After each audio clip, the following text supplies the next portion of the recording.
for mobility professionals. This is Inside Intertraffic. Welcome to more from the world's biggest series of transport events, as today on Inside Intertraffic we discuss rebuilding public transport.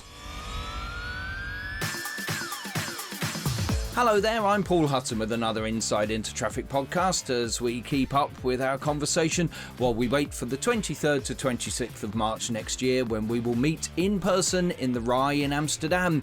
We've seen dramatic drops in ridership on public transport around the world since COVID-19, thanks to a drop in both public confidence and also the number of people working from home, and restaurants, entertainment centres and other city centre venues having to close, meaning there's been less demand to travel. So what has happened? What are we doing about it? And how do we use all the knowledge we have to look into the future? We talked to a man who's known the rail industry since the 70s, to a city transport manager and a transport modeller on today's Inside Intertraffic. This is Inside Intertraffic. So let's set the scene and look at the changes to public transport that we've seen through this year. And I'm pleased to welcome my guest, Nick Ilsley, who spent more than a quarter of a century working in the rail industry before spending another 12 putting together what was the world's first nationwide multimodal travel tool, which included the private car as well as public transport. He produced a product called Transport Direct for the British government that covered England, Scotland and Wales, and gave you different options on how to get from A to B. And it really was ahead of its time when Nick ran that project. So Nick, thank you for joining me on Inside Intertraffic. Now, as a railway man who worked on overall strategy, you worked at stations, you rebuilt stations in your career. Did you ever, in your wildest sort of nightmares probably, think that there could be a day when a government could tell people, don't take the train, take the car? When I joined the railway in 1976, then the received wisdom was that it was an industry in decline. You know, 1976 is a long time ago. It's only 10 years really after the bulk of the beaching cuts, the railway massively shrinking, freight traffic disappearing, passenger numbers in decline, still lines closing through really to the mid-70s. Actually, at that time, there was a chance the railways might disappear as a major mode. Between about 90s through to this year, the received wisdom again was that railways now were in growth. They would keep on growing, and you've seen things like HS2 predicated on railways continuing to grow. And then suddenly along comes a culture shock, and it says, wait a minute, all those assumptions are now open to question. So no, I wouldn't have seen it coming. I think, though, one of the things it's done is it's re-emphasised the sheer importance to people of their own space. Feeling of freedom and your own space, it probably lies at the heart of the motor car becoming the dominant mode. And I think what we've seen, and I think people dismiss this, I think, at their peril, is the importance of your own space and your own place and your own control of your own destiny. And the coronavirus problems over the last few months have totally emphasised that again. I don't think, Paul, that ever went away. But I think what happened was, if you weren't going to have your own space and you weren't going to have your own destiny and you want to do things like work on the move, then rail became quite an attractive way of doing it. Public transport isn't one thing. It's trains and buses and other things. It's not just one homogenous blob, is it? It's not a whole, it's a series of different modes which do different things. And the bus industry hasn't seen the same sort of growth that rail saw. Where do you see we're going forward then, Nick? Currently, it's hard to say what's changed. You know, people talk about new normal, and they talk about what's different and what's changed. Frankly, Paul, that's too early to say. However, I think some of the assumptions of commuting, working from an office, have at the very least been significantly challenged. We tend to forget that transport is only ever a derived good. We don't either transport people or goods and services for the sake of transporting goods and services. They are for a purpose. if those purposes change, if those purposes get challenged, the role of transport will change, and that's all modes of transport, and the relative importance of the modes will change as well. I got called a while ago from the BBC, wanted some advice on who I could introduce them to talk about what transport will look like in the future. Now, this was probably 2 months into lockdown, and I laughed and said, to be honest, anyone that tells you what transport is going to look like in the future is not worth having on, because frankly, nobody knows. Are we getting any closer? And when you look at your multimodality and your expertise in that from your Transport Direct days, are we getting any closer to having a clue what things are going to be like in the future? Or are we still just having to basically say any decisions we make and any changes we make have to be in our minds temporary, because we don't want to do something permanent that actually might be completely unsuitable in 3 months' time? My answer would be yes to your last point and no to your first point. So I don't think things are necessarily any clearer than they were 2 months ago. However, I think the level of challenge to the status quo is probably greater than it might have seemed if it was going to be a quick fix and then things return to normal. In any sort of short hiatus, the equilibrium tends to reestablish itself very, very quickly. This isn't a short hiatus, and indeed, everything I read now tells me that this is an ongoing situation for 6 months, a year, however long it is, Paul, where things like nervousness, social distance in your own space are going to be crucially important, not only to people, but actually to policymakers. That then puts a far greater challenge on the status quo, and more things are likely to get embedded and change. So if we take a simple one, and perhaps you and I are from a generation where you always went to work, and went to work meant going somewhere, and going to work meant putting a suit and tie on, and going to work meant being in office 9 to 5, Monday to Friday. I think that status quo was already being challenged before anything happened. But it wasn't challenged in a way where it had broken. It'd be quite interesting now with people perhaps now seeing simple things like the actual cost of their office, the ease perhaps with which you can mix home and work, the cost of commuting and the cost of providing commuting are all perhaps becoming much clearer than they were when we just did it and it was all muddled up in the way you live your life. Against that, there probably isn't yet great evidence of what the productivity effects of not being in the traditional workplace are. I think it's far too early for people to say, oh, we've actually now validated that it's 95%, 105%, whatever. People are not working normally at the moment. This is not any sort of new normal. This is an interim phase where people perhaps are trying much harder than they would do if it was all the time. So it's far too early to say the new normal is. It's far too early to say that things have changed. However, I think it is early enough to say things are very unlikely to go back to 100% of what they were. Well, the funny thing is, Nick, I was walking my dogs with my wife back in February, and I'd been out every day for 2 weeks. I'd been very long days, overnights, train journeys, car journeys. Yeah. And I said to her, do you know what I want is a week at home so I can just catch up with work. And then what happened was this all happened, and I've been cooped up at home for months now. I think one of the effects of all of this is actually I think I'll enjoy when we're back to normal and social distancing isn't an issue and we don't have to wear masks and all the other things. I'll actually really look forward to a train journey. I'll look forward to traveling again. I think that the freedom that we took for granted will make a big difference. Yes.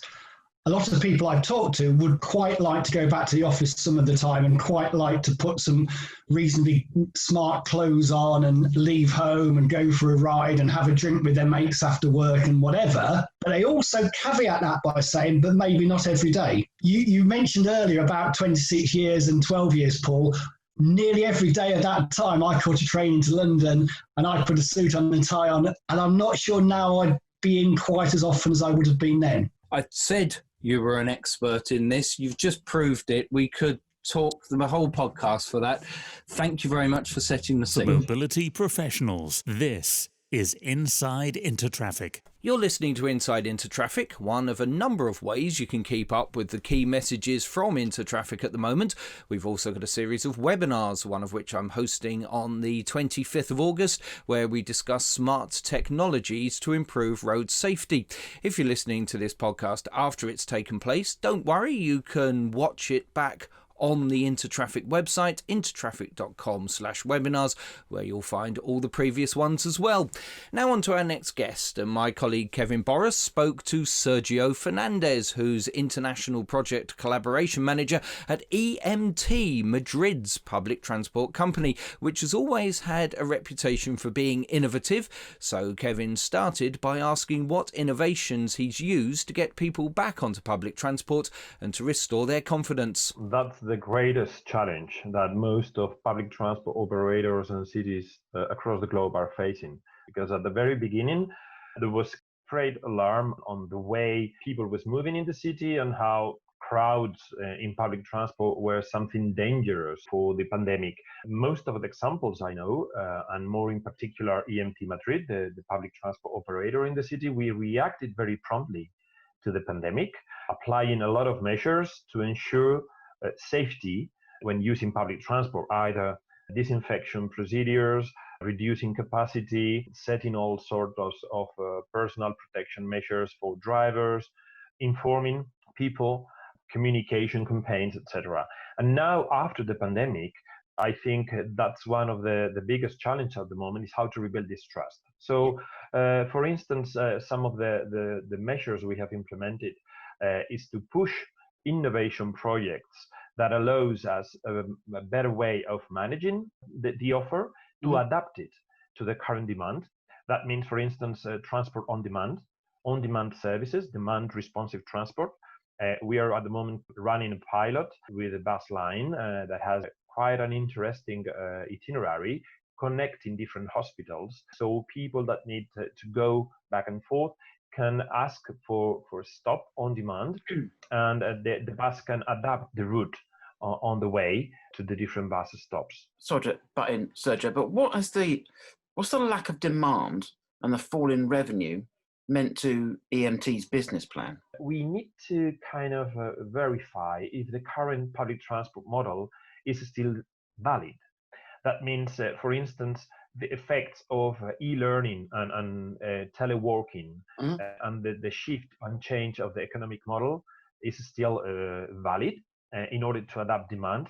We estimate that every single teleworking day reduces about 20% the obliged demand for public transport.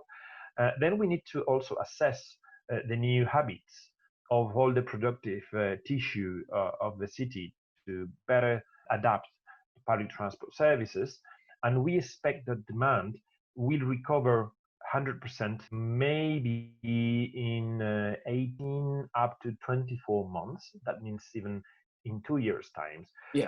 So we need also to work in parallel to increase, for instance, personal mobility services such as the bike sharing system. There is something quite relevant. EMT Madrid, as the public transport operator of the city, we also manage the bike sharing system of the city, the public one. It has had a very different behavior. Whereas the bus service reduced sharply, the bike sharing system increased sharply, and we have even got some records in the number of subscribers and users and daily trips. You mentioned trust earlier on. How do you actually go about regaining the trust of the Madrid public?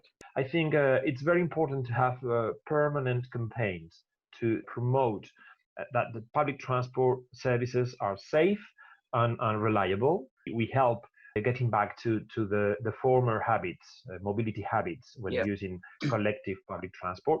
These campaigns must reinforce also the role of public transport in the functioning of the city, in the improvement of the quality of life of citizens, and as a generator of wealthy as well. We need to keep fulfilling all the strict cleaning and disinfection and healthy norms and regulations, providing transparent information about all the measures that have been applied to adopt also measures of managing the offer. That means coordination between operators, working on these on-demand services, maybe managing the flows to keep the reputation and prestige of the system and the trust of users. In terms of how these programs and projects and innovations are implemented, one thing we've learned over the last few months is that it no longer takes a year for something to go from an idea to implementation. Maybe from an internal point of view, not so quickly as I would expect or I wish, but at the very end, it has happened. For instance, we were working on extending and enlarging the number of dedicated bus lines for the bus service. Well, the pandemic, has been useful in a way to push these measures. So right now, the city has 42 new kilometers of dedicated bus lines that were built very quickly during the last months in order to provide some advantage to the bus service and to promote the accuracy of the frequencies and a better service. Another measure that has been pushed is the building of temporary cycling lanes. So just in the last weeks, 12 more kilometers of dedicated cycling lanes have been built in the city that have really been very useful, how to push very quickly some initiatives that were either included within the sustainable urban mobility plans of the city or even within our own internal strategies. And in that regard, we can say that it's been useful. The urgency of the pandemic to push these measures. And finally, I'm asking this of a lot of people, but is there any one way you can recommend that we can come out of this crisis better than when we came into it? I could say that as a conclusion that maybe COVID could be an opportunity. The pandemic could be an opportunity to make public transport more flexible, to better adapt offer to demand, to make it more accessible as well, and to promote also this really needed cooperation between all the different stakeholders that have something to say about mobility in the city. So that's Kevin Borras talking to Sergio Fernandez from Madrid there on Inside Intertraffic. And Kevin joins me now. Kevin, public transport, let's just pick a couple of places. Yeah. So London, where you are at the moment, saw in May an 80% fall in ridership. Amsterdam, where the Intertraffic event will take place next March, saw at least 60% of passenger numbers down in July. So even further along the timeline of the crisis. Yet there was a report I saw in Scientific American that said of all the 150 outbreaks in Paris that they investigated, not a single one actually was triggered by anyone travelling on public transport, on the metro or buses in Paris. So there does seem to be a disconnect between public fear of using public transport and actually the risk involved, which is potentially a wider issue with the whole of the response to the crisis. But it does seem to now give us a real struggle to get people back using public transport. Well, it is. I mean, the Prime Minister told us in June, go back to work, but don't use public transport. Now, if you work in London, but if I went to central London now, I would use a tram and then a train and then the tube. I'm not walking into London. I'm certainly not driving into London. It's £15 or €20 to drive into central London during the congestion charging zone. So public transport is the only way people are going. That's the confusion here. But if you look at, there's a few projects I've come across where cities are looking at sort of restoring the public's faith in public transport. You're looking at, in Portugal, there's 83 million euros being invested into Lisbon's metro, 107 million being invested into Porto's metro system. And maybe they were going to be happening anyway, but they're being used as this money's being spent to make the experience nicer and a lot safer. So a lot of that money is going into making it safe for people to travel, whether it's passenger divisions or whatever, it's making it safe. So those governments are looking at spending a lot of money. You also look in Romania, a city called Căldărași. They're investing a lot of money in a new public transport infrastructure. In Crete, they're looking at an interesting thing called a polymorphic electric car, which would be for use public. So it's like personal public transport. That's a new thing. Of course, the big thing is that Luxembourg have made all of their public transport systems free to attract people back on. Those cities and authorities are doing as much as they can to get people back on the public transport system and keep it going, because public transport it's the lifeblood of a lot of cities. I guess this is where our industry has to come together, share the best ideas, so that those making the decisions to get the economy back on track, now is the time for the transport industry to actually lead, and politicians and city planners actually listen to those that know what they're talking about, so that we can deliver the solutions that will get our economy back on track. We talk about intelligent transport systems. For me, it's always been about the intelligent use of transport systems. Yes, new stuff is fantastic and innovation is fantastic, and the Intertraffic exhibitions are full of innovative stuff. But the intelligent use of existing infrastructure, existing products, existing systems,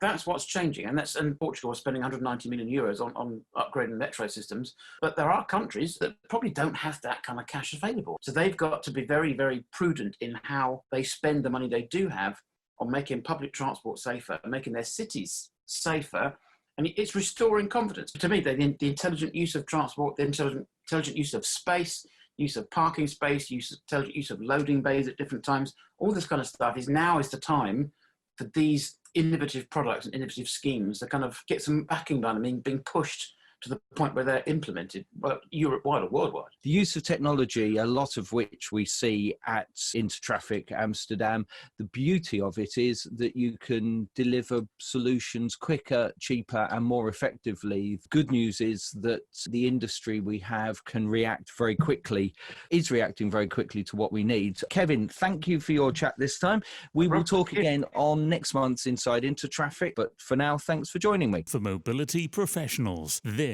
is Inside Intertraffic. So we've talked about the changes on public transport that we've seen over the last few months. So let's try and work out what effect that has on the overall way people and goods move around in a city.